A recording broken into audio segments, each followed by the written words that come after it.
শুভ সকাল বন্ধুরা, তোমরা সবাই কেমন আছো? তো এই যে আজ হলো ছট পূজা। ছট পূজা রাত্রে ভোরবেলা, তো ভোরবেলার থেকে তখনই আরম্ভ করে, তো বিকেলবেলা থেকে সন্ধ্যাবেলা পর্যন্ত পূজা করে তার আগের দিনে, তারপর তার দিন পরে রাত্রেই ভোরবেলা 3টা-4টার দিকে এসে সূর্য উদয় পর্যন্ত পূজা দেয়। তো আমরা ওই যে মা মেয়ে সকাল 5টা থেকে উঠে রেডি হয়ে, তারপর সকালবেলা এই যে দেখুন মা মেয়ে দুজনে বের হয়ে পড়ি, অনুরাধাকেও নিয়ে আসি। তো এই রাত্রেবেলা ভোরবেলায় তো একটু ঠান্ডা লাগে, অল্প অল্প, বেশিও না, তো অত ঠান্ডাও পড়ে নাই।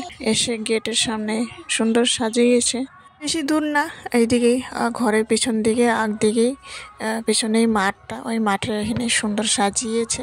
তো চলো এই যে দেখুন ধানের আলি চারপাকে, ধানের আলির দিকে নামিয়ে এসে মানে তলে নদীটি, তো নদীর ঘাটটি সুন্দর সাজিয়েছে। এই ছট পূজা সব কাস্টের লোকে করে এখন। এখন আগে হলো খালি বিহারিরা করতো, তো সবাই করে, তো করা ভালো। কিন্তু এই মাসের মানে যত ভগবানের নাম জপ, ভগবানের পূজা অর্চনা অনেকেই ভালো করা লাগে। তো এই মাসে ব্রত করে ভগবানের প্রণাম, সকালবেলার পূজা অর্চনা অনেকেই ফল লাভ, অনেকেই ভালো। এসে পড়েছি ঘাটের দিকে, কি সুন্দর সাজিয়েছে এই যে দেখুন। তো এই মাসে যত ব্রত করে ভগবানকে পূজা অর্চনা করা অনেকেই ফল লাভদায়ক, তো অনেকেই ভালো।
সূর্য উদয় হওয়া পর্যন্ত, তারপর প্রণাম সনাম করে ডুব দিয়ে এসে পড়ে।